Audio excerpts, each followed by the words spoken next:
ನಮಸ್ಕಾರ. ಜೀನಿ ನ್ಯೂಸ್ ವೀಕ್ಷಕರಿಗೆ ಸ್ವಾಗತ. ಎಲ್ಲ ವೀಕ್ಷಕರಿಗೆ ನಮಸ್ಕಾರ. ನಾನು ಸಂಧ್ಯಾ. ಮಾಜಿ ಪ್ರಧಾನಿ ಎಚ್.ಡಿ. ದೇವೇಗೌಡ ಅವರ ಧರ್ಮಪತ್ನಿ ಚೆನ್ನಮ್ಮ ಅವರ ನಿಧನದ ಹಿನ್ನೆಲೆಯಲ್ಲಿ ಜೈಲಿನಲ್ಲಿರುವ ಮೊಮ್ಮಗ ಹಾಗೂ ಮಾಜಿ ಸಂಸದ ಪ್ರಜ್ವಲ್ ರೇವಣ್ಣ ಅಜ್ಜಿಯ ಅಂತ್ಯಕ್ರಿಯೆಯಲ್ಲಿ ಭಾಗವಹಿಸಲು ಫೆರೋಲ್ ಕೋರಿ ಯಾವುದೇ ಅರ್ಜಿ ಸಲ್ಲಿಸಿಲ್ಲ. ತಂದೆ ಎಚ್.ಡಿ. ರೇವಣ್ಣ ಅವರ ಸೂಚನೆಯಂತೆ ಪ್ರಜ್ವಲ್ ರೇವಣ್ಣ ಫೆರೋಲ್ಗೆ ಅರ್ಜಿ ಸಲ್ಲಿಸದೆ ಪರಪ್ಪನ ಅಗ್ರಹಾರ ಜೈಲಿನಲ್ಲೇ ವಿಡಿಯೋ ಕಾನ್ಫರೆನ್ಸ್ ಮೂಲಕ ಅಂತ್ಯ ಸಂಸ್ಕಾರ ವಿಧಿವಿಧಾನಗಳನ್ನು ವೀಕ್ಷಿಸಲಿದ್ದಾರೆ. ಅತ್ಯಾಚಾರ ಪ್ರಕರಣದಲ್ಲಿ ಜೈಲು ಶಿಕ್ಷೆಗೆ ಗುರಿಯಾಗಿ ಒಳಗಿರುವುದರಿಂದ ಈ ಸಂದರ್ಭದಲ್ಲಿ ಹೊರಬಂದರೆ ಕುಟುಂಬಕ್ಕೆ ಹಾಗೂ ಸಾರ್ವಜನಿಕವಾಗಿ ಇರಿಸು ಮುರಿಸು ಉಂಟಾಗುವುದು. ಆದ್ದರಿಂದ ಯಾವುದೇ ಕಾರಣಕ್ಕೂ ಫೆರೋಲ್ಗೆ ಅರ್ಜಿ ಸಲ್ಲಿಸದಂತೆ ತಂದೆ ಎಚ್.ಡಿ. ರೇವಣ್ಣ ನೀಡಿದ ಸಲಹೆಯಂತೆ ಪ್ರಜ್ವಲ್ ಅರ್ಜಿ ಹಾಕಿಲ್ಲ. ಸಾಮಾನ್ಯವಾಗಿ ಸಜಾ ಕೈದಿಗೆ ಫೆರೋಲ್ ಸಿಗಬೇಕಾದರೆ ಕನಿಷ್ಠ 2 ವರ್ಷಗಳ ಕಾಲ ಶಿಕ್ಷೆ ಅನುಭವಿಸಬೇಕಾಗಿರುತ್ತದೆ.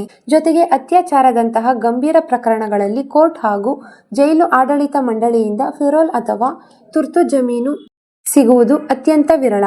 ಪ್ರಜ್ವಲ್ ರೇವಣ್ಣ ಇದುವರೆಗೆ ಫೆರೋಲ್ ಅಥವಾ ತಾತ್ಕಾಲಿಕ ಜಾಮೀನಿಗಾಗಿ ಯಾವುದೇ ಮನವಿ ಸಲ್ಲಿಸಿಲ್ಲ ಎಂದು ಪರಪ್ಪನ ಅಗ್ರಹಾರ ಜೈಲು ಮುಖ್ಯ ಅಧೀಕ್ಷಕ ಅಂಶುಕುಮಾರ್ ಮಾಧ್ಯಮಗಳಿಗೆ ಸ್ಪಷ್ಟಪಡಿಸಿದ್ದಾರೆ. ಅಂತ್ಯಕ್ರಿಯೆಯ ಸ್ಥಳಕ್ಕೆ ತೆರಳಲು ಅವಕಾಶವಿಲ್ಲದ ಕಾರಣ ಮಾನವೀಯತೆ ಆಧಾರದ ಮೇಲೆ ತಮ್ಮ ಸೆಲ್ನಲ್ಲಿರುವ ಟಿವಿ ಅಥವಾ ಜೈಲು ಆಡಳಿತ ಒದಗಿಸುವ ವಿಡಿಯೋ ಕಾನ್ಫರೆನ್ಸ್ ವ್ಯವಸ್ಥೆಯ ಮೂಲಕ ಅಂತ್ಯಕ್ರಿಯೆಯ ನೇರ ಪ್ರಸಾರವನ್ನು ವೀಕ್ಷಿಸಲಿದ್ದಾರೆ ಎಂದು ತಿಳಿಸಿದ್ದಾರೆ. ಈ ದಿನದ ನಿರಂತರ ಸುದ್ದಿಗಳಿಗಾಗಿ ವೀಕ್ಷಿಸುತ್ತಿರಿ ಜೀನಿ ನ್ಯೂಸ್. ನಮಸ್ಕಾರ.